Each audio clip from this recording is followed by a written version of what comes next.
Hello बच्चों, अरिहंत में आप सभी का स्वागत है।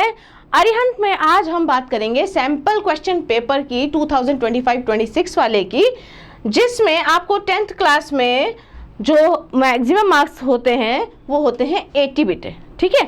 और ये 80 मार्क्स जो है वो आपको 3 घंटे के पेपर के मिलते हैं। अब ये जो पूरा पेपर है इसमें आपको 39 क्वेश्चंस टोटल करने होते हैं और पूरा पेपर जो है 3 सेक्शंस में डिवाइडेड होता है। सेक्शन ए में यहाँ पर आपको बायोलॉजी के क्वेश्चंस मिलेंगे, सेक्शन बी में आपको केमिस्ट्री के क्वेश्चंस मिलेंगे और सेक्शन सी में आपको बच्चों फिजिक्स के क्वेश्चंस मिलेंगे।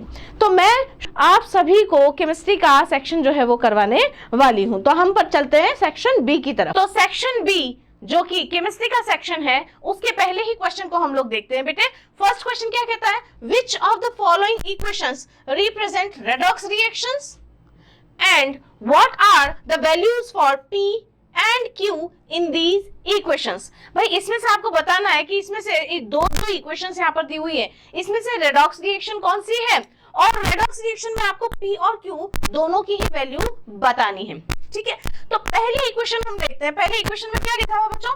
Fe2O3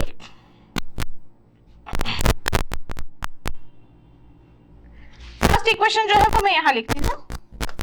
Fe2O3 जब Al के साथ में रिएक्ट करता है तो क्या देता है बच्चों? Al2O3 देता है और Fe फर्स्ट का मतलब है कि इसकी ऑक्सीडेशन नंबर कितनी है? 1, ठीक है, ओके।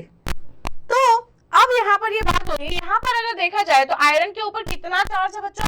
कैसे निकालोगे? 2x minus 6 is equal to 0, then x will be 6 divided by 2 which is 3। यहाँ पर आयरन के ऊपर कितना चार्ज है मेरे बच्चों? आयरन के ऊपर यहाँ पर चार्ज है 3, है ना, प्लस का 3 चार्ज यहाँ पर आयरन के ऊपर है। और एल्यूमिनियम क्योंकि अपनी एलिमेंटल स्टेट में इसके ऊपर 0 चार्ज है। यहाँ आप देखोगे एल्यूमिनियम के ऊपर जो है 3 प्लस चार्ज आ रहा है और आयरन के ऊपर यहाँ पर प्लस 1 लिखा हुआ है या ये L है, पर यहाँ पर एलिमेंट जो है मुझे ये एलिमेंटल फॉर्म में नजर आ रहा है, तो यहाँ पर इसका जो चार्ज है मैं 0 मानती हूँ, ठीक है। अब यहाँ पर Fe2O3 आयरन के कितने आइटम्स थे? 2 आइटम्स थे, तो वहां पर भी आयरन के हमें कितने आइटम्स मिलने चाहिए? हमें 2 ही आइटम्स मिलने चाहिए। तो यहाँ पर जो P लिखा हुआ बच्चों, इसकी वैल्यू कितनी आ गई? 2। ऑक्सीजन को बैलेंस कर लेते हैं। ऑक्सीजन के कितने आइटम्स हैं? 3, तो इधर भी ऑक्सीजन के आइटम है 3, इधर आइटम्स ऑफ एल्यूमिनियम यहाँ पर कितने हैं? 2, और इधर भी है 2, तो यहाँ पर P की जो वैल्यू है वो कितनी हो गई? 2। और इसको देखो कि यहाँ पर आयरन जो है, आयरन 3 प्लस से 0 में कन्वर्ट हो रहा है, इसका मतलब आयरन का क्या हो रहा है बच्चों? रिडक्शन हो रहा है। और एल्यूमिनियम जो है 0 से +3 में गया है, इसका मतलब एल्यूमिनियम का क्या हुआ है? ऑक्सीडेशन हुआ है। ऑक्सीडेशन नंबर का बढ़ना मतलब ऑक्सीडेशन और ऑक्सीडेशन नंबर का कम होना मतलब रिडक्शन होता है। तो ये एक रेडॉक्स रिएक्शन है जिसमें P की वैल्यू कितनी आई है? 2। दूसरी इक्वेशन हम लोग देख लेते हैं। C4H1013O2 gives 8 of carbon dioxide and Q of H2O। ठीक है, चलो देखते हैं इसको भी। 2 molecules of C4H10 लिखा हुआ है और क्या लिखा हुआ है? 13O2 लिखा हुआ है, 13O2 लिखा हुआ है और आगे लिखा हुआ है क्या? 8CO2 और Q की वैल्यू यहाँ पर पूछी है नंबर ऑफ H2O के लिए, ठीक है। इस इक्वेशन को सबसे पहले तो हम देखेंगे कि ये रेडॉक्स रिएक्शन है या नहीं है। तो ये भी एक रेडॉक्स रिएक्शन है क्योंकि कार्बन के ऊपर यहाँ पर चार्ज जो है उसके अकॉर्डिंग अगर आप देखो तो ये तो वैसे भी कार्बन में से हाइड्रोजन हट रहा है और ऑक्सीजन जुड़ रहा है ना, तो ये भी एक रेडॉक्स रिएक्शन का ही एग्जाम्पल है। और जब भी हाइड्रोकार्बन की जब ऑक्सीजन की प्रेजेंस में इसका कंबशन करवाया जाता है तो बेटे जितने कार्बन होते हैं उतनी की उतनी कार्बन डाइऑक्साइड बनती है। तो कार्बन कितने यहाँ पर? 4 2 8 है, तो कार्बन डाइऑक्साइड कितनी बनेगी? C8CO2 बनेगी, ठीक है। और जितने हाइड्रोजन होते हैं उससे आधा H2O का मॉलिक्यूल बनता है क्योंकि एक H2O के मॉलिक्यूल में 2 हाइड्रोजन होते हैं। तो जितने इधर आपको H2 हाइड्रोजन नजर आ रहे हैं उससे जस्ट आधा, तो यहाँ पर कितने नजर आ रहे हैं? 20 से आधा कितना होता है? 10। तो देख लीजिए आप, जैसे ही आपने Q की वैल्यू यहाँ पर निकाली 10, तो यहाँ पर आपको पता लगा कैसे कि भाई 10 2 और यहाँ पर 10 2 20, ठीक है। Q की वैल्यू आ गई 10 और जी हाँ, ये भी एक रेडॉक्स रिएक्शन है। तो इसका जो आंसर हो जाएगा only equation 1 is a redox reaction, P की वैल्यू 1, Q की वैल्यू 3 नहीं होगा। Both equation 1 and 2 are redox reactions, P की वैल्यू 2 और Q की वैल्यू 4 नहीं।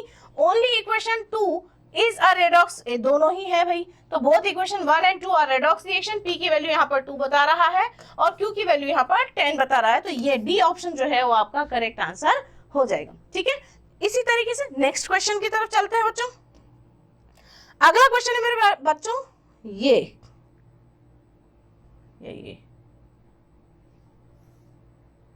ओके, ये आपका अगला क्वेश्चन है। 4 स्टेटमेंट्स यहाँ पर दिए हुए हैं about the reaction of oxides with dilute hydrochloric acid and aqueous sodium hydroxide. देखो, डाइल्यूट हाइड्रोक्लोरिक एसिड और एक्वस सोडियम हाइड्रोक्साइड के साथ में यहाँ पर 4 जो है रिएक्शंस दी हुई है, 4 स्टेटमेंट दिए हुए रिएक्शंस के। अब देखो, सबसे पहले तो dilute hydrochloric acid, dilute hydrochloric acid ये क्या है, एसिड है। और aqueous sodium hydroxide NaOH, NaOH क्या होता है बच्चे, बेस होता है। ठीक है, मतलब आपको एसिड के साथ भी रिएक्शन करवानी है और बेस के साथ भी रिएक्शन करवानी है। फर्स्ट में है aluminium oxide react with both dilute hydrochloric acid and aqueous sodium hydroxide. नहीं, एल्यूमिनियम हाइड्रोक्साइड Al2O3 जो है ये दोनों के साथ में रिएक्शन नहीं कर सकता। आपको एक ऐसे एलिमेंट के बारे में या ऐसे कंपाउंड्स के बारे में बताऊं जो एसिड के साथ भी रिएक्ट करते हैं और बेसिस के साथ भी रिएक्ट करते हैं, वो कौन होते हैं, एम्फोटेरिक ऑक्साइड्स। तो एल्यूमिनियम ऑक्साइड जो है वो एम्फोटेरिक ऑक्साइड नहीं है। Calcium oxide, aluminium oxide amphoteric oxide है, सॉरी एल्यूमिनियम ऑक्साइड जो है वो एक एम्फोटेरिक ऑक्साइड है, एम्फोटेरिक ऑक्साइड है। और ये दोनों ही HCl के साथ भी और NaOH के साथ भी रिएक्शन करेगा। एम्फोटेरिक ऑक्साइड जो होंगे वो एसिड और बेस दोनों के साथ में रिएक्ट करेंगे। अगर एसिडिक ऑक्साइड होगा तो सिर्फ बेसिक के साथ में रिएक्ट करेगा और बेसिक ऑक्साइड होगा तो वो सिर्फ और सिर्फ एसिड्स के साथ में रिएक्ट करेगा, बट एम्फोटेरिक दोनों के साथ में करेगा। कैल्शियम ऑक्साइड एम्फोटेरिक ऑक्साइड नहीं होता है, react with dilute hydrochloric acid and aqueous sodium hydroxide नहीं हो पाएगा। Zinc oxide, yes, zinc oxide is an amphoteric oxide. ये भी क्या होता है, एम्फोटेरिक ऑक्साइड होता है जो dilute hydrochloric acid and sodium hydroxide दोनों के साथ में रिएक्शन दे देता है। सल्फर डाइऑक्साइड SO2 कतई एम्फोटेरिक नहीं होता है। ठीक है, does not react with either dilute hydrochloric acid और एक्वस सोडियम हाइड्रोक्साइड। तो भाई ये एसिडिक होता है, कम से कम बेस के साथ में तो रिएक्ट करेगा ही ना। तो मैं बता देती हूँ आप लोगों को कि कौन कौन से एलिमेंट्स ऐसे होते हैं जो एम्फोटेरिक ऑक्साइड्स का फॉर्मेशन करते हैं, है ना। कौन कौन से होते हैं देखिएगा।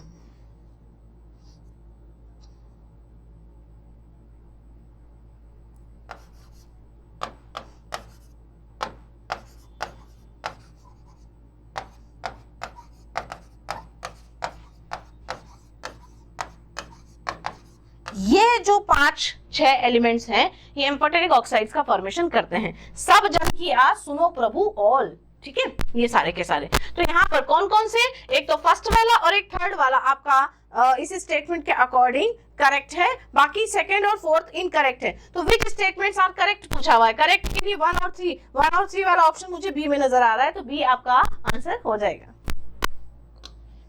नेक्स्ट देखते हैं, an iron nail is added to each of the 2 test tubes P and Q containing aqueous copper sulfate and aqueous silver nitrate respectively. Which of the following observation is correct? देखिए आपने क्या है, 2 test tubes ली हुई हैं। इन 2 test tube में से एक तो P टेस्ट ट्यूब है और एक Q टेस्ट ट्यूब है। इसमें आपने लिया है एक आयरन का नेल। आयरन के नेल का मतलब है आपने एक कील ले ली है ना, आयरन की एक कील या आयरन का आपने क्या ले लिया है, नेल ले लिया है। ठीक है, अभी इस आयरन के नेल में आपने पी वाले में तो क्या पुट किया था, कंटेनिंग एक्वस कॉपर सल्फेट। इसमें आपने क्या डाल दिया, कॉपर सल्फेट डाल दिया है। अभी कॉपर सल्फेट डाल दिया है तो इसमें CuSO4 आपने डाल दिया है और दूसरे वाले में आपने क्या डाला है, silver nitrate AgNO3 silver nitrate डाल दिया है। Which of the following observation is correct. अब देखो आयरन का नेल है। आयरन का नेल क्या करता है, मोर जो रिएक्टिव एलिमेंट होता है वो लेस रिएक्टिव एलिमेंट को उसके सॉल्ट से डिस्प्लेस कर देता है, अपने ऊपर ऐसे परत सी चढ़ा लेता है। तो देखिए क्या होगा, in test tube P iron nail is coated with blue coating and in test tube Q there is no reaction. ऐसा नहीं होगा क्योंकि आयरन जो है वो सिल्वर के साथ भी रिएक्ट करेगा और कॉपर के साथ भी रिएक्ट करेगा। Iron nail is coated with brown coating in test tube P and silver coating in test tube Q। बिल्कुल सही बात है, क्योंकि आयरन जो है कॉपर सल्फेट में जैसे ही डाल देते हो ये कैसा हो जाता है, ब्राउन कोटिंग अपने ऊपर ला देता है ना। और सिल्वर कोटिंग अगर AgNO3 के साथ में रखोगे तो सिल्वर की उसके ऊपर ऐसे परत चढ़ जाएगी, तो यहाँ पर ये सफेद नजर आएगा, यहाँ पर ये ब्राउन कोटिंग नजर आने वाली है। And there is no reaction in either of the test tube P and Q। There is no reaction in test tube P but silver coating on iron nail is seen in test tube C Q। तो आपका B जो option है वही सिर्फ correct है, क्योंकि iron nail को आप CuSO4 में डालोगे तो उसके ऊपर ब्राउन कलर की रस्टिंग जैसे हो जाती है ना, वो हो जाएगी, और अगर AgNO3 में डाल दिया तो यहाँ पर सिल्वर कलर की कोटिंग इसके ऊपर हो जाती है। नेक्स्ट चलते हैं, अगला क्वेश्चन है methyl orange is added to dilute hydrochloric acid and to aqueous sodium hydroxide. देखो यहाँ पर क्या दे रखा है, मिथाइल ऑरेंज दे रखा है। अब ये मिथाइल ऑरेंज जो है ना बच्चे, वो एक सिंथेटिक इंडिकेटर होता है, एक सिंथेटिक इंडिकेटर होता है जो ये बताने का काम करता है कि आपका जो सॉल्यूशन है वो एसिड है या बेस है ना। और मिथाइल ऑरेंज के बारे में खास बात मैं बता दूं कि ये एसिडिक सॉल्यूशन में तो रेड कलर का हो जाता है और ये बेसिक सॉल्यूशन में येलो कलर का नजर आने लगता है। ठीक है, अब हम देखते हैं हमारे क्वेश्चन को कि क्वेश्चन क्या कहना चाहता है। YELLOW। ठीक है, तो एसिडिक सॉल्यूशन को ये रेड कर देता है और बेसिक सॉल्यूशन को ये येलो कर देता है, ये मिथाइल ऑरेंज का काम होता है। अब पढ़ते हैं question. Methyl orange is added to dilute hydrochloric acid and aqueous sodium hydroxide. ये क्या है, एसिड नाम में ही लिखा हुआ है, और ये क्या है आपका बेस। ठीक है, अभी what is the colour of the methyl orange in इस सॉल्यूशन, वो रहा कलर रेड और येलो। एसिडिक में ये रेड और बेसिक में येलो, तो हाइड्रोक्लोरिक एसिड ये एसिडिक सॉल्यूशन है, एसिडिक सॉल्यूशन में रेड देगा और यहाँ पर ये येलो देने वाला है, तो बी आपका ऑप्शन करेक्ट हो जाएगा, है ना। जैसे ही क्वेश्चन पढ़ते हो ना, ऑप्शंस याद, मतलब ऑप्शन पढ़ने की नौबत ही नहीं आनी चाहिए, पहले ही क्वेश्चन में पढ़ते ही हमें इसका आंसर पता होना चाहिए, चाहे ऑप्शन दिए हो या नहीं दिए हो, तब तो आपकी तैयारी पक्की है, वरना थोड़ा सा पढ़ने की जरूरत है। नेक्स्ट क्वेश्चन देखते बच्चे, विच of the following substances when dissolved in equal volume of water will have the highest pH value. अभी देखो पीएच वैल्यू की अगर बात हो रही है तो पीएच क्या होता है बच्चों, पीएच आपने सब्सटेंसेस के पीएच के बारे में पढ़ा होगा कि पीएच की जो वैल्यू होती है, पीएच स्केल की जो वैल्यू होती है, पीएच स्केल आपने बनाया भी होगा, देखा भी होगा कि पीएच स्केल में 1 से लेकर के 0 भी होता है कई बार, 14 तक पीएच की वैल्यूज होती है और बीच में होता है एकदम 7, है ना। 1 से लेकर के 7 पीएच जो होता है वो किसके लिए होता है, एसिड्स के लिए होता है ना। एसिड्स की वैल्यू 7 तक जाती है, 1 से लेकर 7 तक, और 7 से ऊपर जो है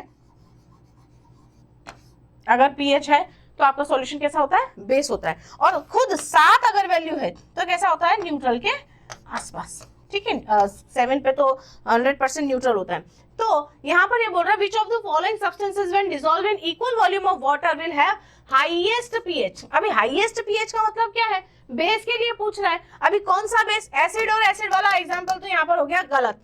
अब यहाँ पर 2 बेसेस हैं, एक तो है मैग्नीशियम हाइड्रोक्साइड MgOH का होल ट्वाइस, और एक है आपका सोडियम हाइड्रोक्साइड। अब आपको लगेगा कि बेस तो वो होता है जो एक्वा सॉल्यूशन में OH माइनस देता है ना। ये डिसॉल्व होकर के एक्वा सॉल्यूशन में 2 OH माइनस आयन देगा, तो आपको लगेगा कि यही हमारा आंसर है। पर मैं आपको बता दूं कि सोडियम हाइड्रोक्साइड भले ही एक OH माइनस आयन दे रहा है सॉल्यूशन में, है ना, बट मैं आपको बता दूं कि यहाँ पर ये स्ट्रॉन्ग बेस है।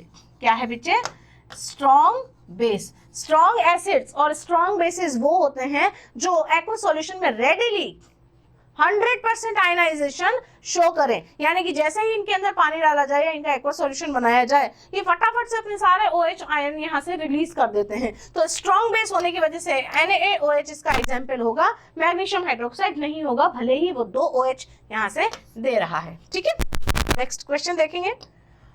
When excess of carbon dioxide is passed through lime water, the milkiness disappears because lime water, चूने का पानी, अगर उसके अंदर आप ज्यादा देर तक कार्बन डाइऑक्साइड पास कर देते हो तो वो कलर लेस हो जाता है ना। चूने का पानी जो होता है वो कैसा होता है, मिल्की कलर का होता है ना, सफेद कलर का, जैसे दूध होता है।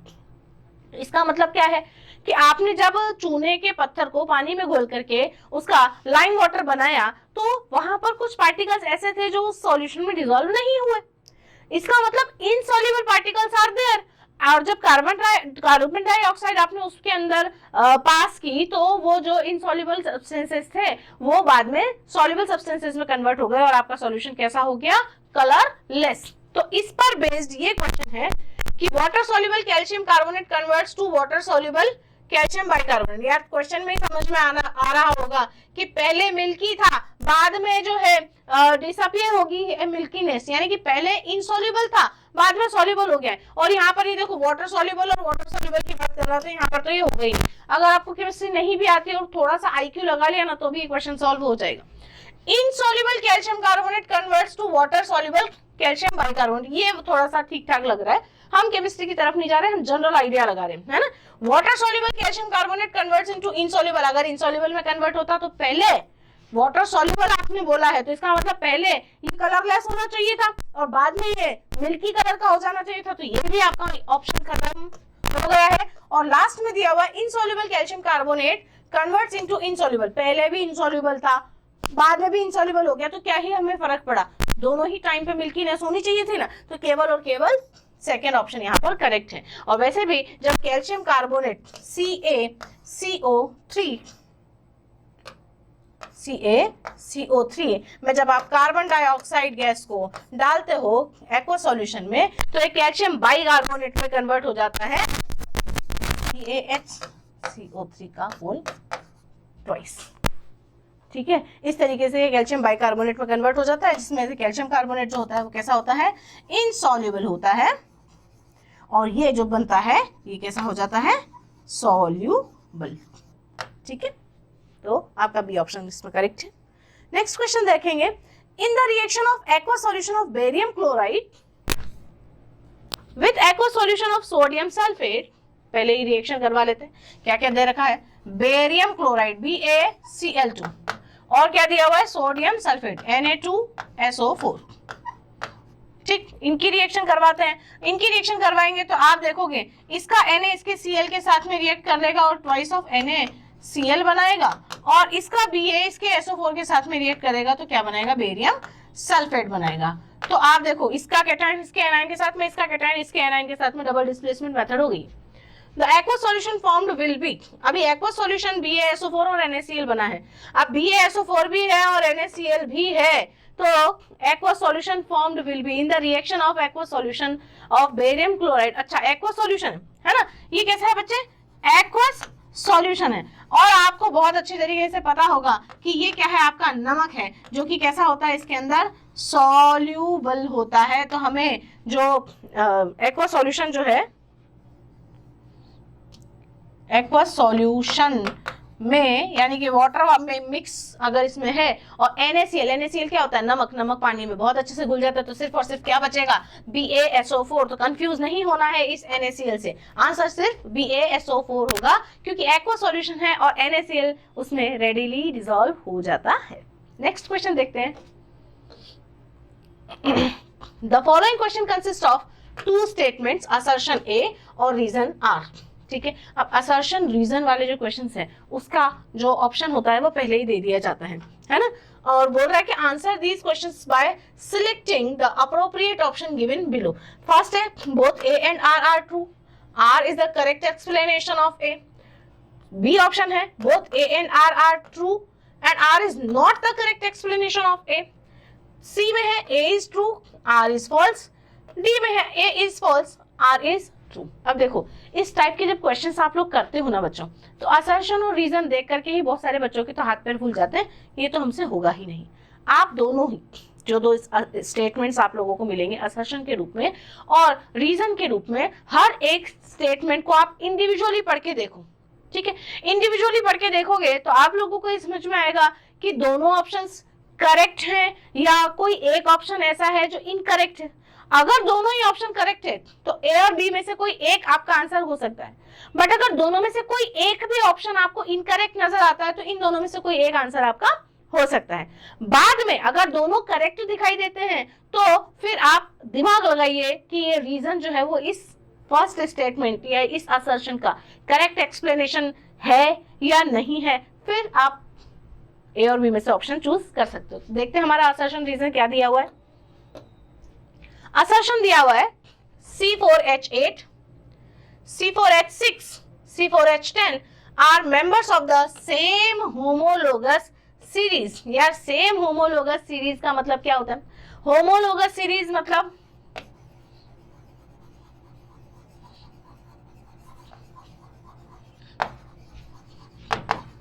Members of same species. अभी members of same species, homo का मतलब होता है सेम, है ना। सेम कहाँ नजर आ रहे हैं भाई? कार्बन तो 4 नजर आ रहे हैं, बट एक में 8 कार्बन हाइड्रोजन, एक में 6 हाइड्रोजन और एक में 10 हाइड्रोजन नजर आ रहे हैं। एक मुझे एल्केन, एक मुझे एल्कीन और एक मुझे एल्काइन नजर आ रही है ना। होमोलोगस सीरीज में तो क्या होता है, अगर एल्केन है तो सारे ही एल्केन होंगे, एल्कीन है तो सारी ही एल्कीन्स होंगी, एल्काइंस है तो सारे ही एल्काइंस होंगे। केवल और केवल CH2 का यहाँ पर डिफरेंस आता है, वही होती है homologous series.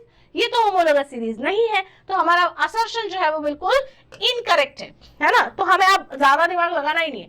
A is false and R is true. केवल एक ही जगह ऐसी है या एक ही ऑप्शन ऐसा है जहां पर A आपको फॉल्स दिखाई देगा। बताओ, फर्स्ट वाले दोनों में तो दोनों ही करेक्ट है, थर्ड वाले में A इज ट्रू है और D वाले में A इज फॉल्स है। तो आपको रीजन पढ़ना ही नहीं है और सीधा आपको आंसर लगा देना है। बट मैं रीजन भी बता देती हूँ कि C4H8, C4H6, C3H4, C3H6, C2H4, C2H2। यार अगर आप लोगों ने जो hydrocarbon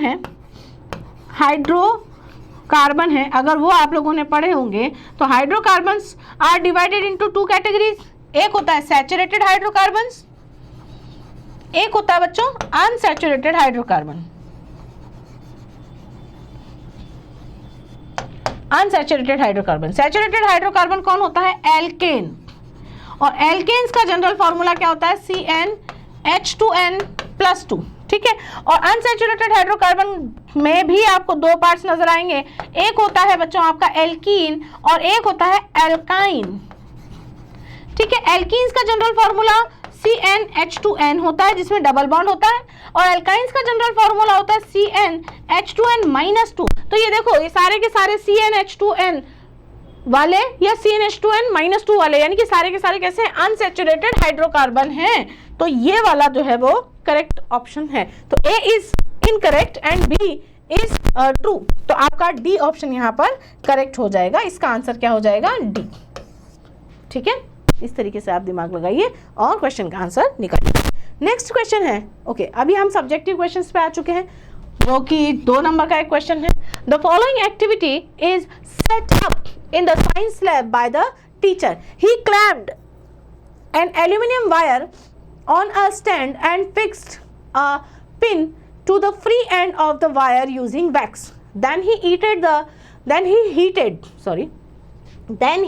heated the wire with a burner from the end where the wire is clamped.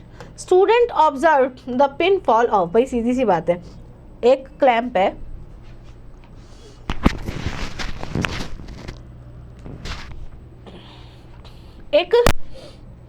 एक क्लैंप है। इस क्लैंप स्टैंड से टीचर ने क्या किया? एक एल्यूमिनियम का वायर जो है वो यहाँ पर लगा दिया, ठीक है। एल्यूमिनियम का वायर यहाँ पर लगा दिया और इस एल्यूमिनियम के वायर पे इस एंड पर यहाँ पर वैक्स लगा करके एक पिन लटका दी, ठीक है। वैक्स लगा करके पिन यहाँ पर इसने लटका दी और एक तरफ से इसको गर्म किया। तो क्या होगा? थोड़ी देर के बाद में student observe the pin fall of, pin जो है वो गिर जाएगी। If a teacher replaces aluminium wire by silver wire will the students observation change, justify your answer. देखो तो ये पिन जो गिर गई थी तो टीचर ने क्या कहा कि भाई मैं अगर इसकी जगह, इस एल्यूमिनियम की जगह पर सिल्वर का वायर ले लूं तो क्या आपका आंसर चेंज हो जाएगा? तो आप आंसर क्या देंगे? नहीं, हमारा आंसर चेंज नहीं होगा। नो, आंसर चेंज नहीं होने वाला, जस्टिफाई भी करना है उसको। If the teacher replaces aluminium wire by silver wire will the students observation change, justify your answer. तो आंसर क्या देना है आपको? No. If the teacher replaces, if the teacher replace aluminum wire by silver wire,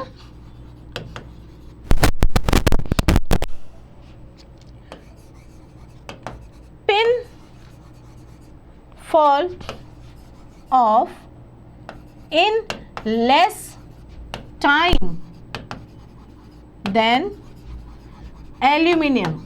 क्योंकि देखो जब भी आप किसी मेटल को गर्म करते हो तो एक मेटल को जब आप एक एंड से गर्म करते हो तो वो मेटल का जो टेम्परेचर है वो थ्रू आउट पूरी मेटल तक जो है वो गर्म हो जाता है ना। तो आपको पता होना चाहिए कि मेटल्स जो हैं वो गुड कंडक्टर्स होती हैं हीट और इलेक्ट्रिसिटी दोनों की। तो एल्यूमिनियम की जगह पर अगर आप सिल्वर का वायर ले लेते हो तो सिल्वर तो और ज़्यादा अच्छी कंडक्टर है हीट और इलेक्ट्रिसिटी की। तो क्या होगा कि यहाँ पर जो पिन है, जो पिन आपने वैक्स से यहाँ पर लटकाई थी वो वैक्स पिघल जाएगा और पिन गिर जाएगी।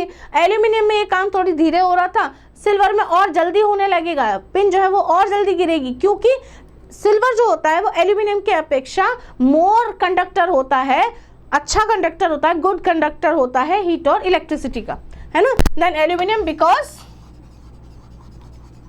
Silver is a better conductor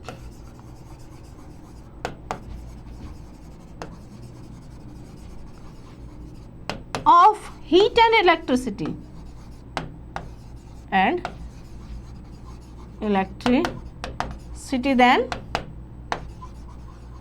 aluminium, है ना। एल्यूमिनियम से ज़्यादा अच्छा कंडक्टर होता है, तो जब एल्यूमिनियम की जगह पर सिल्वर ले लोगे तो और जल्दी गिरने लग जाएगी। अच्छी बात है।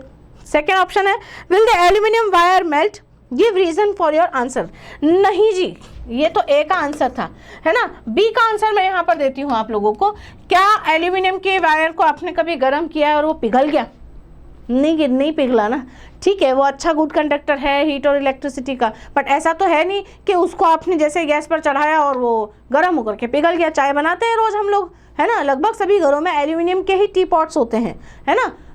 ऑलमोस्ट जो है, मैं एक जनरल आइडिया दे रही हूँ। तो आपने देखा होगा कि एल्यूमिनियम के बर्तन को आप बार बार गर्म करते हो कि तो वो पिघल थोड़ी जाता है, नहीं पिघलता है। तो क्योंकि मेटल्स जो होती है उनका मेल्टिंग पॉइंट बहुत ज़्यादा होता है, इसलिए वो इतनी जल्दी मेल्ट नहीं होगी, है ना। तो no, aluminium will not melt because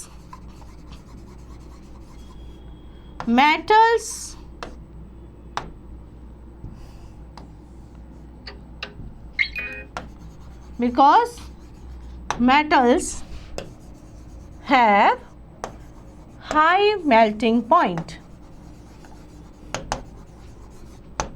high melting point होने की वजह से मेटल्स जो है वो इजीली नहीं पिघल जाती हैं, ठीक है, उनको हाई टेम्परेचर की जरूरत। क्वेश्चन की तरफ बच्चों अटेम्प्ट करना है इसमें से ए और बी, यानी कि अब इस क्वेश्चन में आपको ऑप्शंस मिलने वाले हैं और एक क्वेश्चन जो है आपका 3 मार्क्स का है ना। कोई भी दो, यहाँ पर दो आपको क्वेश्चंस मिलेंगे। ये ए क्वेश्चन है और करके आपको बी भी मिलेगा, दोनों में से कोई एक आपको अटेम्प्ट करना है। अब an element X is stored in kerosene, है ना, and can not be extracted from its ore using a reducing agent. X form an ionic compound on reaction with chlorine. भाई सीधी सी बात है, एक्स को देख करके, एक्स कैरोसिन में से निकाल के सर ने आपको कभी लैब में लेके गए हों, है ना, तो आपने देखा होगा कि एक डब्बे में से सर ने सबको हटा दिया था, दूर दूर हो जाओ, कैरोसिन में इसको डिप करके रखते हैं। वो एलिमेंट कौन सा होता है, यहीं से आपको दिमाग में लगाना है कि ये जो है वो सोडियम है, क्योंकि जो अल्कलाई मेटल्स हैं उनको स्टोर करके रखना पड़ता है। लिथियम को आप वैक्स में रखते हो, सोडियम को आप कैरोसिन में रखते हो, पोटेशियम को भी आप कैरोसिन में रखते हो। तो सोडियम या पोटेशियम में से कोई एक यहाँ पर ये हो सकता है। और ये बोल रहा है कि ये जो एक्स है, यानी कि अपना जो Na है ना, हम इसको Na मान लेते हैं, एन आयनिक कंपाउंड है जो कि रिएक्शन करता है क्लोरीन के साथ में। तो आपने देखा होगा Na जो है वो क्लोरीन के साथ में रिएक्शन करके क्या बना देता है, NaCl बना देता है। तो ये हमारा NaCl हो सकता है। अब can we store X in water, है गजब हो जाएगा ना। क्यों? क्योंकि अगर आपने Na को वाटर में डाल दिया तो क्या होगा, आग लग जाएगी, because it will catch fire very readily, है ना। Give reason to support your answer. No we can't, first वाले का आंसर क्या है, no we can't store X in water because it will catch fire, because it will catch fire readily। भैया आग पकड़ लेगा, है ना। पानी में आग लगा देता है ना सोडियम। आपने देखा होगा बहुत सारे जो जादूगर होते हैं वो ऐसे ऐसे करते हैं और पानी में आग लग जाती है और लोग समझते हैं जादू है। ना जी, ये साइंस का जादू है। सोडियम जो है वाटर के साथ में रिएक्ट करके हाईली कंबस्टेबल हो जाता है और रेडिली फायर कैच कर लेता है। सेकेंड ऑप्शन है इसका, सेकेंड आंसर है, सेकेंड क्वेश्चन है इसका, आइडेंटिफाई एलिमेंट एक्स। हो तो हमने पहले ही आइडेंटिफाई कर दिया। Name the process used and right the equation for extraction of x from its और। अब इसको इसके ओर से बाहर निकालने वाली जो मेथड है उसका नाम भी बताना है और उसके लिए इक्वेशंस भी लिखनी है। तो देखिए यहाँ पर आप देखिए ये जो एलिमेंट है वो कौन सा है, सोडियम एलिमेंट है और इसको एक्सट्रैक्ट किया जाता है मोल्टेन सोडियम क्लोराइड के साथ में, क्योंकि उसने बताया था ना कि Na जो है वो Cl के साथ में रिएक्ट करके आयनिक कंपाउंड का फॉर्मेशन करता है। अब ये जो आयनिक कंपाउंड है ये अपने आयंस में भी तो टूटेगा एक बार सॉल्यूशन में जाकर के, Na प्लस में और Cl माइनस में। देखो कमाल की बात क्या है, अगर सोडियम को अकेले को आपने पानी में डाल दिया तो ये आग पकड़ लेगा, बट NaCl नमक है, रोज हम गोल गोल के पीते हैं, है ना, मम्मी खाने में डालती है ना। तो NaCl जब घुलता है तो Na प्लस आयन और Cl minus ion readily dissolve हो जाता है पानी में। ठीक है, ये भी एक जादू है। तो बाय इलेक्ट्रोलिटिक रिडक्शन, अब आप इसको अगर इलेक्ट्रोलिटिक रिडक्शन करवाते हो या इसमें इलेक्ट्रोलिसिस करवाते हो तो कैथोड के ऊपर कौन सा चार्ज होता है, नेगेटिवली चार्ज आयन होता है कैथोड। कैथोड पे कौन जाएगा, सोडियम जाएगा, इलेक्ट्रॉन लेगा और सोडियम में कन्वर्ट हो जाएगा। और एनोड जो कि होता है पॉजिटिवली चार्ज, वहां पर जाएगा कौन सा एलिमेंट, इसमें से कौन सा आयन जाएगा, नेगेटिव आयन एनोड पे जाएगा और यहाँ से 2 इलेक्ट्रॉन ये रिमूव कर देगा। तो यहाँ पर जो मेथड यूज हुई है वो कौन सी मेथड यूज हुई है, इलेक्ट्रोलिटिक रिडक्शन मेथड यूज हुई है और उसकी रिएक्शन ये रही। ठीक है, नेक्स्ट क्वेश्चन देखेंगे बच्चों। The domes of mainly building in Europe are made of copper। डोम समझते हो, ऐसे जैसे झोपड़ी जैसा बना हुआ होता है घर और इसके ऊपर ऐसा या ऐसा भी हो सकता है, इसको कहते हैं डोम। डोम जैसे छतरी जैसी शेप की जो छत बनी हुई होती है उसको डोम्स कहा जाता है। These domes now appear greenish in colour. भाई सीधी सी बात है, कॉपर जो है उसको अगर आप थोड़े टाइम तक मॉइस्चर की प्रेजेंस में या एयर की प्रेजेंस में रख देते हो या वाटर की प्रेजेंस में रख देते हो तो वो कैसी हो जाती है, थोड़ी सी ग्रीनिश कलर की हो जाती है। जैसे हम लोहे को बाहर रख देते हैं तो वो कैसा हो जाता है, रेड ब्राउन कलर का हो जाता है, रस्टिंग हो जाती है उसके ऊपर। ऐसे कॉपर के ऊपर भी रस्टिंग होती है तो वो कौन से कलर की हो जाती है, ग्रीन कलर की हो जाती है। अब आंसर क्वेश्चन है हमारा, why do the domes appear greenish through copper is orange red in colour. अभी मैंने बताया due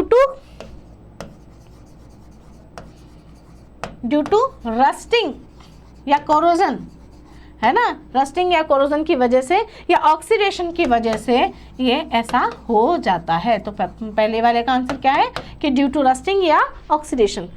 In your opinion, should the copper domes be replaced by iron domes to overcome the problem of change of color of copper domes? भैया अगर हम copper की जगह पे iron का डोम बना देंगे तो ज़्यादा लंबे टाइम तक टिकने नहीं वाला है वो, है ना। हम नहीं रिप्लेस कर सकते हैं कॉपर को आयरन के साथ में।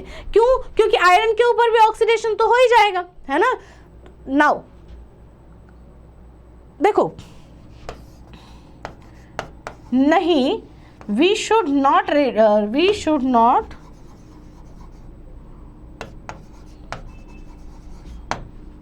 replace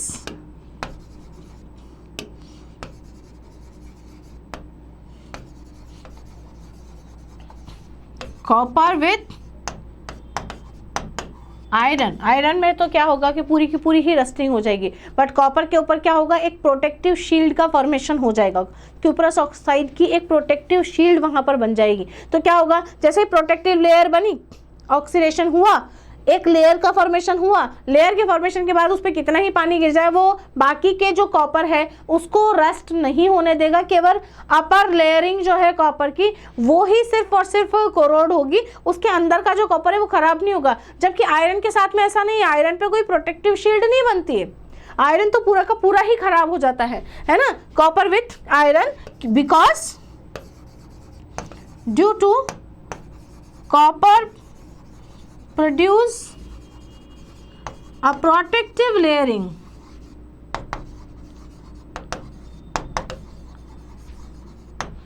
क्योंकि कॉपर तो प्रोटेक्टिव लेयर बना लेता है, बट बाकी आयरन जो है प्रोटेक्टिव लेयर नहीं बनाता। तो इसका आंसर ये हो जाएगा।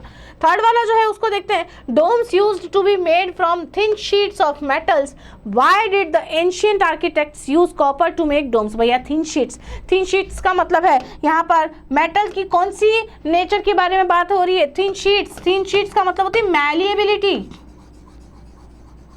मेटल्स जो होती हैं वो कैसी होती हैं, हाईली मैलिएबल होती हैं। मैलिएबल होती है तो कॉपर जो है वो हाईली मैलिएबल है, इसलिए उसकी पतली पतली शीट्स बनाई जाती हैं, इसलिए उनको यूज़ किया जाता है। और एंशिएंट जो आर्किटेक्ट्स है कॉपर्स को ज़्यादा ही प्रेफर करते थे due to the malleability and due to the production of protective shield over them. ठीक है, इसका आंसर इस तरीके से आपको लिखना है। यहाँ पर देखो लिखा भी हुआ है, no iron will rust and the reddish layer of rust will come off exposing iron to air, the dome will not be stable, and the other hand on corrosion forms a protective layer, copper क्या बना लेगा, एक protective layer बना लेगा which does not allow further corrosion। Next देखेंगे, Amrita electrolyzed distilled water using the setup shown in figure 1, she was expecting two gases to be evolved at the anode and cathode respectively। भैया H2O जो है उसका इसने क्या किया है, distilled water use करके उसका इलेक्ट्रोलिसिस करवाया है। ठीक है, अभी मैंने थोड़ी देर पहले आपको NaCl वाला एनोड और कॉपर इलेक्ट्रोलिसिस मेथड बताया था, है ना।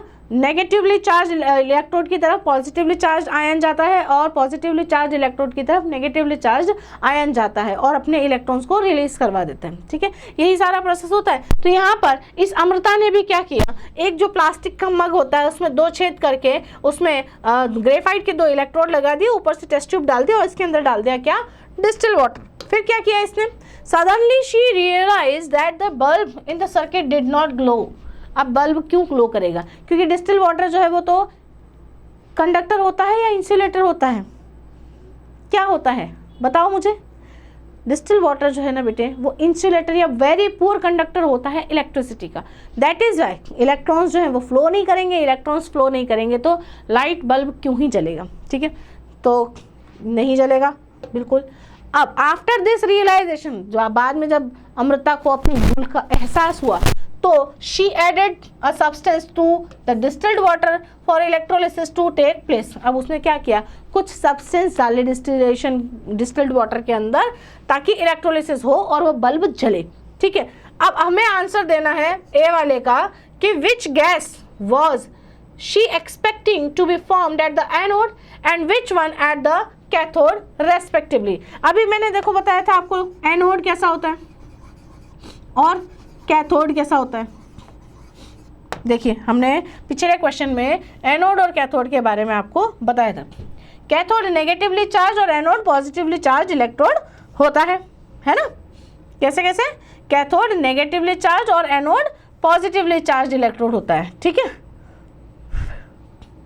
एनोड जो होता है वो पॉजिटिवली चार्ज इलेक्ट्रोड होता है, कैथोड जो है वो नेगेटिवली चार्ज इलेक्ट्रोड होता है। अभी आपने क्या लिया है, डिस्टिल्ड वाटर लिया है। डिस्टिल्ड वाटर H2O, मैं इसको ले लेती हूँ। अभी H2O जो है वो अगर आयनाइज होता है तो आपको क्या देगा, H+ आयन देगा और O2- आयन देगा। भाई सीधी सी बात है, पॉजिटिव वाला जो है वो कैथोड पे जाएगा और नेगेटिव वाला जो है वो एनोड पे जाएगा। तो एनोड पे ऑक्सीजन जाएगा, है ना, 2- चार्ज इसके ऊपर है। ये यहाँ से क्या करेगा, अपने आप को ऑक्सीजन में कन्वर्ट करने की कोशिश करेगा। तो मैं 2O2- ले लेती हूँ।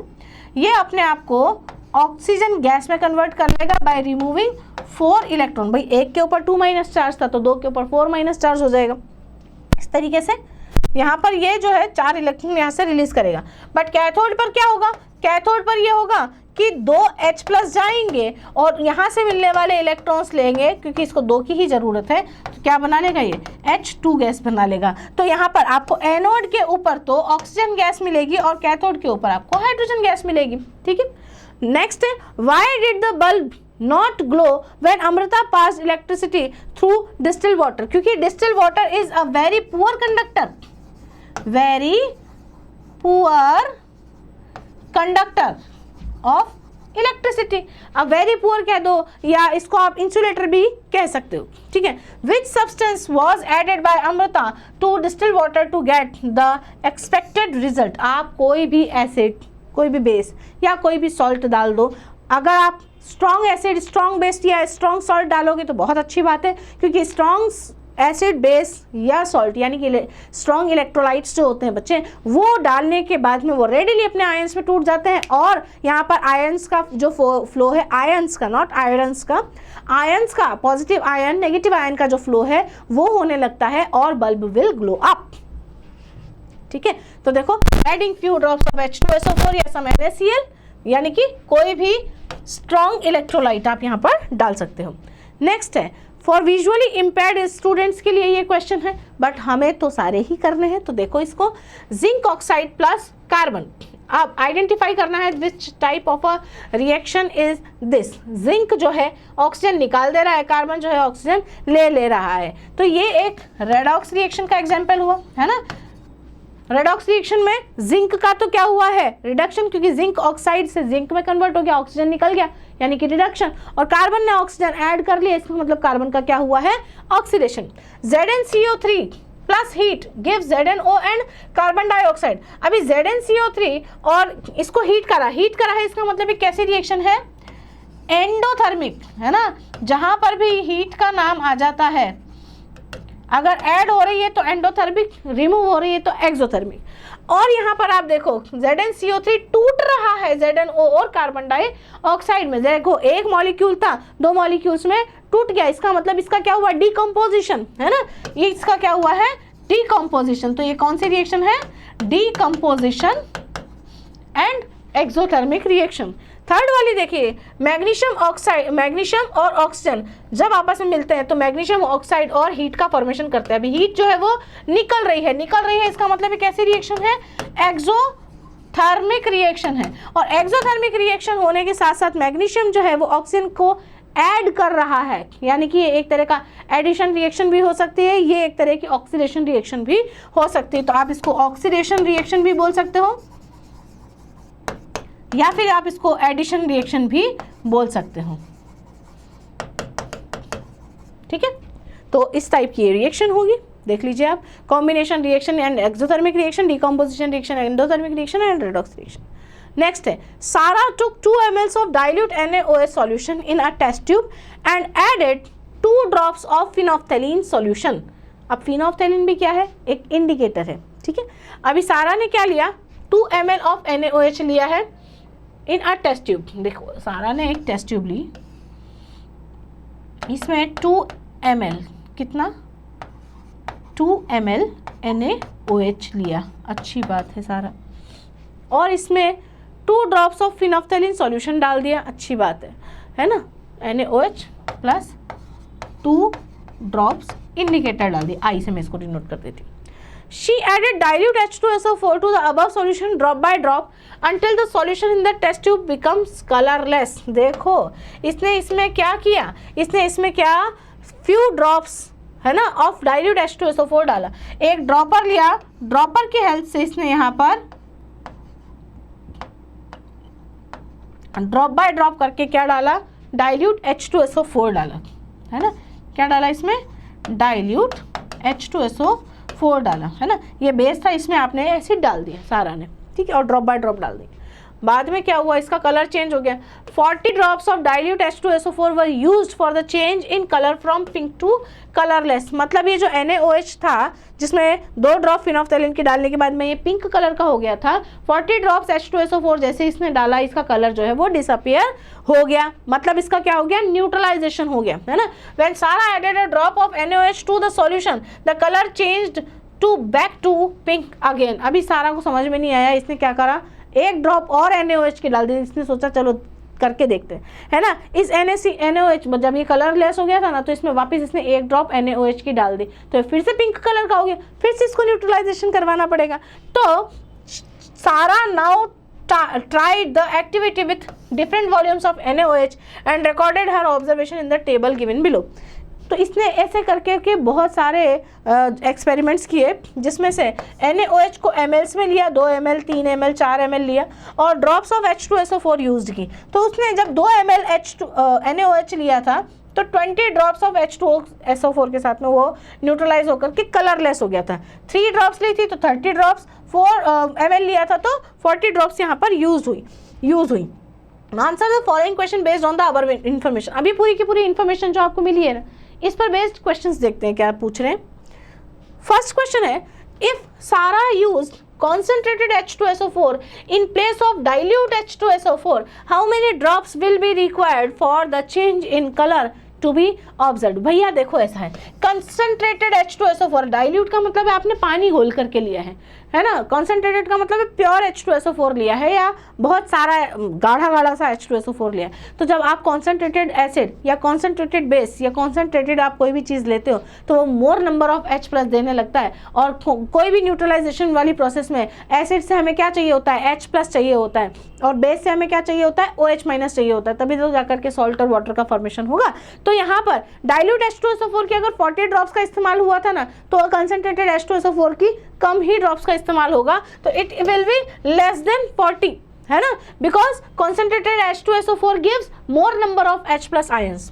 Sara measured 20 drops of dilute H2SO4 and found its volume to be 1 ml. If Sara observed a change in color of NaOH solution by using 3 ml of H2SO4, how many ml of NaOH did she add to the test tube initially?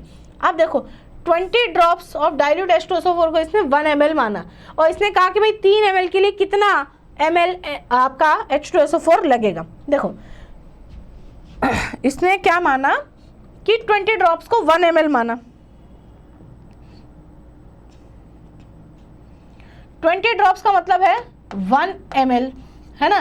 तो 40 drops का मतलब क्या होगा, 2 ml, है ना। और ये इसने क्या पूछा है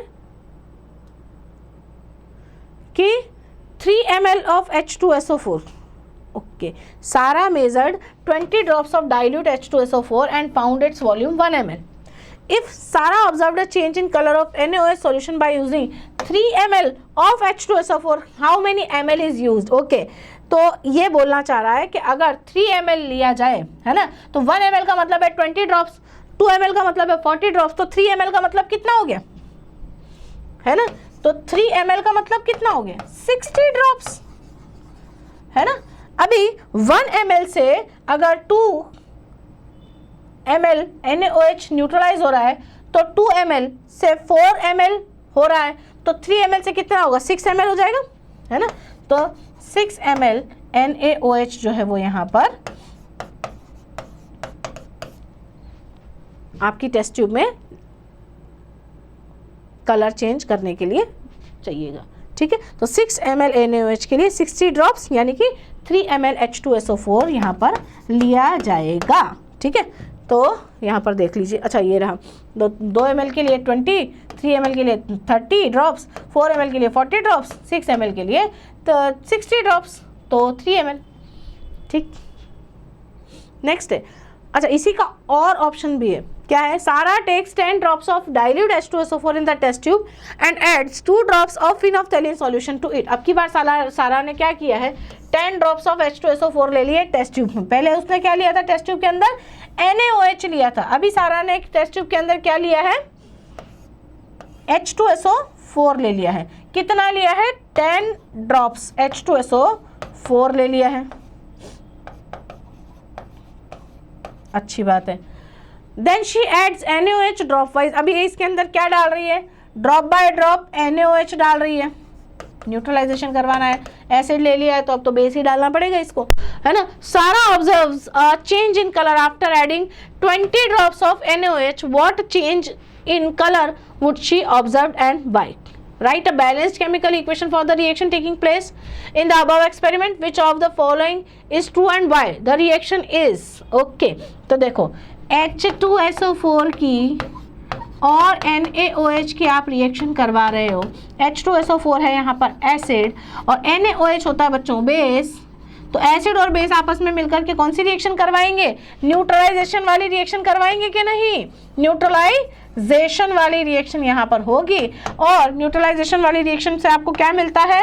आपको मिलता है सॉल्ट Na2SO4 एंड आपको मिलता है वाटर। ठीक है, तो सॉल्ट और वाटर वाला ये आपको मिलेगा। और यहाँ पर डबल डिस्प्लेसमेंट हुआ है, इसका सोडियम इसके SO4 के साथ में, इसका H इसके OH के साथ में। तो neutralisation and double displacement reaction मुझे फर्स्ट ऑप्शन ही नजर आ रहा है। न्यूट्रलाइजेशन प्रेसिपिटेशन नहीं होने वाला है, प्रेसिपिटेशन यहाँ पर कुछ भी नहीं होने वाला है, दोनों ही सॉल्युबल हो जाएंगे। नेक्स्ट चलते हैं। और अच्छा इसमें भी और है, ये तो आंसर है, सॉरी। चलिए नेक्स्ट क्वेश्चन है, a hydrocarbon with the formula CXHY undergoes complete combustion as shown in the following equation। अब CXHY ले रखा है ना, पहले तो इस XY को चेंज करना पड़ेगा और क्वेश्चन में भी दिया हुआ what are the values of X and Y। तो देखो कोई भी हाइड्रोकार्बन लिया जाए, मैंने आपसे क्या कहा था मेरे बच्चों कि जहाँ भी बताया था कि कंबशन रिएक्शन में क्या होता है कि कोई भी हाइड्रोकार्बन जब लिया जाता है, ठीक है, उस हाइड्रोकार्बन में जितने अमाउंट ऑफ कार्बन होता है उतनी ही कार्बन डाइऑक्साइड बनती है। अब यहाँ कार्बन डाइऑक्साइड कितनी बन अब यहाँ पर कार्बन डाइऑक्साइड कितनी बन रही है? 6CO2 बन रही है। तो इसका मतलब कार्बन भी कितने होने चाहिए? 6 होने चाहिए। तो यहाँ पर 2 मोल ऑलरेडी लिखा हुआ है और 3 का अगर मैं इस X की जगह पर 3 लगा दूं तो बताइए 3 2 6 हो जाएगा। और मैंने आपसे ये भी कहा था कि जितने H2O बनते हैं, मतलब जितनी हाइड्रोजन होती है उससे आधे H2O का फॉर्मेशन होता है। और H2 कितनी बन रही है? 6H2O बन रही है। 6 मोल ऑफ H2O बनने का मतलब है यहाँ पर कितने हाइड्रोजन के एटम्स होने चाहिए? 12 होने चाहिए। तो 12 करने के लिए मैं यहाँ पर Y की जगह पर क्या लिख दूंगी? 6 लिख दूंगी। तो 6 2 12। तो यहाँ पर X की वैल्यू जो है वो तो आ जाएगी बच्चे आपकी 3 और Y की वैल्यू आ जाएगी आपकी 6। Okay, give the chemical name of the hydrocarbon. अब ये जो हाइड्रोकार्बन है C3H6 CnH2n वाले रूल को फॉलो कर रही है, CnH2n वाले रूल को फॉलो कर रही है। इसका मतलब 3 कार्बन वाली ऐसी एल्केन है या 3 कार्बन वाला ऐसा हाइड्रोकार्बन है जिसमें एक डबल बॉन्ड प्रेजेंट है, यानी कि एल्कीन कैटेगरी का है। तो इसका IUPAC नेम भी क्या आ जाएगा? प्रोप इन सफिक्स का यूज यहाँ पर कर दिया जाएगा। Draw it's electron dot structure. Electron dot structure आपने अगर बनानी है तो आप देखिए 3 कार्बन है, किन्हीं 2 के बीच में क्या है? यहाँ पर डबल बॉन्ड प्रेजेंट है। तो कार्बन के आउटर मोस्ट शेल में वैलेंस इलेक्ट्रॉन्स कितने होते हैं या वैलेंस इलेक्ट्रॉन्स कितने होते हैं? 4। तो कोई भी 2 जो है आपस में जब डबल बॉन्ड बना रहे हैं तो उनके 2 इलेक्ट्रॉन आपस में रिएक्ट करेंगे, इसलिए मैंने ऐसे बना दिया है। इस वाले कार्बन को मैंने ऐसे बना देना है, ठीक है। अब इसका एक कार्बन इसके साथ में सिंगल बॉन्ड भी बनाएगा, अब भी बच गया 1, तो यहाँ पर भी 1 और यहाँ पर भी 1। और हाइड्रोजन यहाँ पर कितने लगेंगे? हाइड्रोजन देख लेते हैं, जहाँ जहाँ पे भी सिंगल हाइड्रोजन है, सिंगल इलेक्ट्रॉन है, वहाँ पर हाइड्रोजन लगा दीजिए ताकि ये बैलेंस हो जाएगा। ऑक्टेट इसका पूरा हो जाएगा, हाइड्रोजन का डुप्लेट पूरा हो जाएगा। तो इलेक्ट्रॉन डॉट स्ट्रक्चर जो है वो इस तरीके से नजर आएगी। ये हाइड्रोजन इसका 1 इलेक्ट्रॉन और कार्बन के 1 इलेक्ट्रॉन के साथ में शेयरिंग करके क्या बना लेगा? सिंगल बॉन्ड और अपना डुप्लेट कंप्लीट करेगा। ये वाला हाइड्रोजन भी, ये वाला हाइड्रोजन भी, ये वाला भी, ये वाला भी और ये वाला भी इस कार्बन के 1 इलेक्ट्रॉन के साथ में शेयरिंग करके डुप्लेट का फॉर्मेशन कर लेगा। और कार्बन जो है वो इस हाइड्रोजन का 1 इलेक्ट्रॉन, इसका 1 इलेक्ट्रॉन, इसका 1 इलेक्ट्रॉन, इस कार्बन का 1 इलेक्ट्रॉन लेकर के अपना ऑक्टेट कंप्लीट कर लेगा। देख लीजिए इसके आउटर मोस्ट शेल में 1 2 3 4 5 6 7 8 इलेक्ट्रॉन्स हैं। इस वाले कार्बन की अगर मैं बात करूं तो देखिए 1 2 3 4 तो इसके पास में थे ही, 2 के साथ में इसने यहाँ पर शेयरिंग कर ली, तो 1 2 3 4 5 6 और 2 ये रहे। तो इन 6 इलेक्ट्रॉन्स के साथ में ये इस तरीके से 2 इसके, 1 येरा और 1 येरा, 4 इलेक्ट्रॉन के साथ में शेयरिंग कर लेगा। और बीच वाले कार्बन की अगर हम बात करेंगे तो 4 इलेक्ट्रॉन इसके खुद के और 1 इसका और 2 इसके, इस तरीके से ये अपना ऑक्टेट कंप्लीट कर लेगा। तो इलेक्ट्रॉन डॉट स्ट्रक्चर बन गई ये वाली।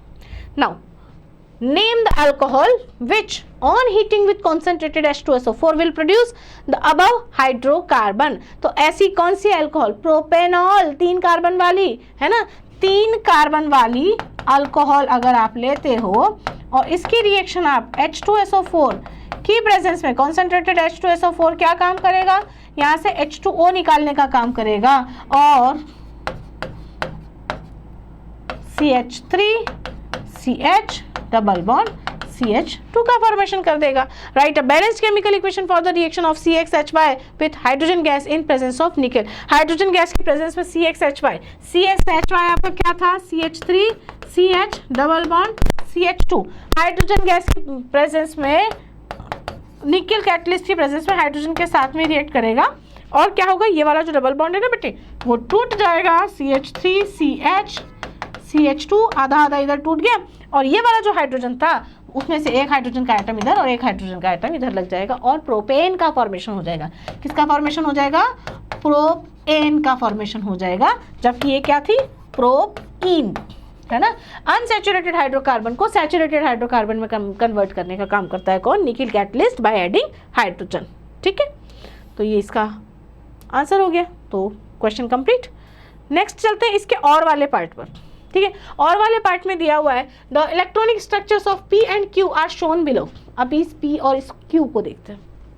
सबसे पहले तो इसके इलेक्ट्रॉन्स गिनेंगे, है ना, 1 2 3 4 5 6 7 8 8 इलेक्ट्रॉन वाला है P। तो इसको हम देखेंगे ऑक्सीजन की तरह। ऑक्सीजन में भी कितने इलेक्ट्रॉन्स होते हैं, 8, है ना। तो P में कितने इलेक्ट्रॉन्स है, 8, है ना। P कैसा है, हमारे ऑक्सीजन के जैसा।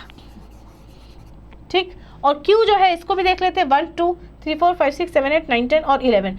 अब Q जो है इसमें 11 इलेक्ट्रॉन्स है, अपने सोडियम में भी 11 इलेक्ट्रॉन्स होते हैं, है ना। और इधर ऑक्सीजन में भी आपको 8 इलेक्ट्रॉन्स होते हैं, ऐसे मैं लिख देती हूँ, 8O लिख देती हूँ। Now based on the information given below answer the following questions. If P and Q combine to form a compound, what type of bond is formed between them? Sodium और ऑक्सीजन के बीच में अगर आप कोई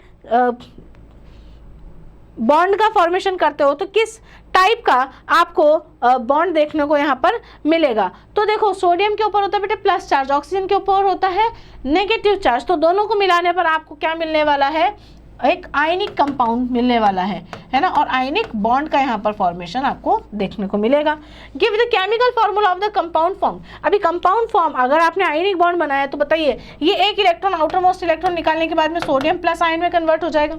ये 2 इलेक्ट्रॉन्स लेकर के किस में कन्वर्ट हो जाएगा, O2 माइनस में, यानी कि इसको आप P2 माइनस लिख सकते हो और इसको आप क्या लिख सकते हो, Q प्लस लिख सकते हो। और पॉजिटिव वाले को हम पहले लिखते हैं, नेगेटिव वाले को हम बाद में लिखते हैं। और जब हम फॉर्मूला मेकिंग सीखते हैं तो इसकी टोपी इसके पैर में और इसकी टोपी इसके पैर में, तो Q2P टाइप के कंपाउंड का यहाँ पर फॉर्मेशन हो जाएगा।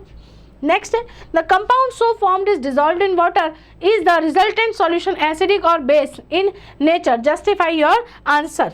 ठीक है, अब ये जो आपने आयनिक कंपाउंड बनाया है ना, इस कंपाउंड को अगर आप वाटर में डिसॉल्व कर देते हो, है ना, तो वाटर में डिसॉल्व करने के बाद में आप देखोगे कि ये एसिडिक बना है या बेसिक बना है नेचर में, और इसका आंसर कैसे जस्टिफाई करोगे। तो देखिए आपका सोडियम क्या है, मेटल है, मेटल के जो ऑक्साइड्स होते हैं वो कैसे होते हैं, बेसिक होते हैं। तो it is a basic oxide, क्योंकि ऑक्साइड ऑफ मेटल्स जो होते हैं, because oxides of metals are basic in nature, है ना। मेटल्स के जो ऑक्साइड्स होते हैं वो बेसिक नेचर के होते हैं, जबकि नॉन मेटल्स के जो ऑक्साइड्स होते हैं वो कैसे होते हैं, एसिडिक नेचर के होते हैं, है ना।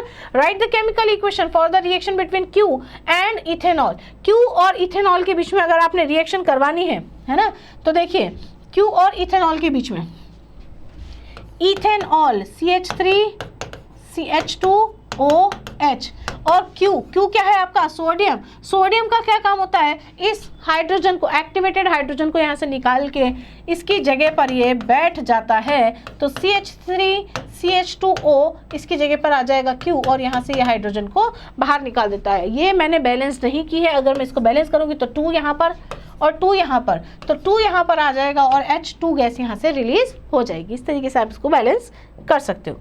नेक्स्ट है right what will be the formula of the compound formed when P undergoes bonding with carbon. अगर P की कार्बन के साथ में बॉन्डिंग हो जाए तो what will be the formula of the compound form.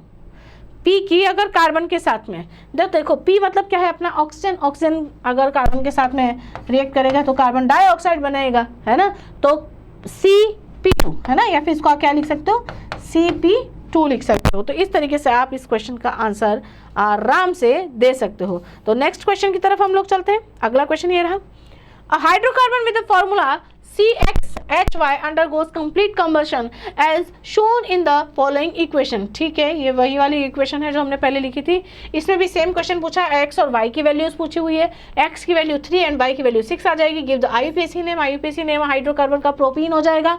Same question है बच्चों, इज CXHY सैचुरेटेड है या अनसैचुरेटेड है। हाँ, ये डिफरेंट है, CXHY यहाँ पर ये प्रोपीन है, तो ये कैसा है, अनसैचुरेटेड हाइड्रोकार्बन है, अनसैचुरेटेड हाइड्रोकार्बन है ये, क्योंकि ये किसको फॉलो कर रहा है, एल्कीन वाले जनरल फॉर्मूला को। Name the alcohol which on heating with concentrated H2SO4 propene all right a balanced chemical equation for the reaction of CXHY with hydrogen gas in presence of nickel. Same to same question है, इसमें आपको answer लगाने की कोई ज़रूरत नहीं है क्योंकि वो मैं पहले ही बता चुकी हूँ। नेक्स्ट इसका देख लेते हैं second part. Oxygen can combine with both metals and non-metals. It combines with calcium to form calcium oxide and with carbon to form carbon dioxide. बढ़िया, अच्छी बात है साहब। नेक्स्ट है what type of bond is formed between carbon and oxygen। अभी carbon और oxygen carbon dioxide बनाते हैं तो किसका, कौन से बॉन्ड का फॉर्मेशन होता है, this bond is formed by the sharing of electron. और शेयरिंग ऑफ इलेक्ट्रॉन्स की वजह से जो बॉन्ड बनता है बेटे वो होता है कौन सा, कोवैलेंट बॉन्ड। ठीक है, by the sharing of electron the bond formed is called covalent bond. Identify the type of bond formed between calcium and oxygen. अभी कैल्शियम और ऑक्सीजन, कैल्शियम के ऊपर होता है 2+ चार्ज, है ना, और ऑक्सीजन के ऊपर होता है, कैल्शियम जो होता है इसके ऊपर कौन सा चार्ज होता है मेरे बच्चों, इसके ऊपर चार्ज होता है 2+, और ऑक्सीजन के ऊपर होता है 2-। तो पॉजिटिव और नेगेटिव जो आयन्स हैं ये आपस में मिलकर के कैल्शियम ऑक्साइड का फॉर्मेशन करेंगे। तो सीधी सी बात है कि which type of a bond is formed between them, in between them there is an ionic bond, है ना, ये एक आयनिक कंपाउंड है तो आयनिक बॉन्ड का फॉर्मेशन यहाँ से होगा। ठीक, नेक्स्ट है which of the above compounds will be a good conductor of electricity in molten state and why। तो देखिए इन दोनों कंपाउंड्स में से कार्बन डाइऑक्साइड और कैल्शियम ऑक्साइड में से जो आपका कैल्शियम ऑक्साइड है वो मोल्टेन स्टेट में, क्योंकि आयनिक कंपाउंड है, और आयनिक कंपाउंड यानी कि इसका सी, ये तो बी का आंसर था, इसके सी का आंसर अगर आप देते हैं तो देखिए आयनिक कंपाउंड्स जो होते हैं, ionic compounds are good conductors of electricity in molten or solution state but are insulators in solid state। आपने देखा होगा NaCl को अगर आपने सॉलिड फॉर्म में लिया है तो वो किसकी तरह बिहेव करता है, एज ए इंसुलेटर बिहेव करता है, बट उसको आपने जैसे ही मोल्टेन स्टेट में यानी कि मेल्ट कर दिया या उसको आपने सॉल्यूशन में डाल दिया, एक्वा सॉल्यूशन बना दिया, तो वो उसके आयंस जो है वो अलग अलग हो जाते हैं और इलेक्ट्रिसिटी का कंडक्शन करने लगते हैं। So that the ionic compounds are a good conductors in molten and solution state only. Solid state में ये इलेक्ट्रिसिटी का कंडक्शन नहीं करेंगे। Comment on the physical state solid, liquid और gas of calcium oxide and carbon dioxide. Carbon dioxide तो gas होती है, calcium oxide जो है वो सॉलिड होता है, आपको पता है ना। What is the valency of carbon in carbon dioxide. अभी कार्बन डाइऑक्साइड में जो कार्बन की वैलेंसी है वो कितनी है, तो कार्बन की वैलेंसी का मतलब कार्बन ने कितने बॉन्ड बनाए हैं, तो 1 2 3 4 बॉन्ड्स बनाए हैं, तो ई वाले का आंसर हो गया 4। ठीक है, यहाँ पर केमिस्ट्री का जो ये पोर्शन है सेक्शन बी आपका इस क्वेश्चन के साथ में खत्म होता है। होप आप सभी बच्चों को बहुत अच्छे से समझ में आया होगा। अरिहंत के साथ में बने रहने के लिए थैंक यू सो मच।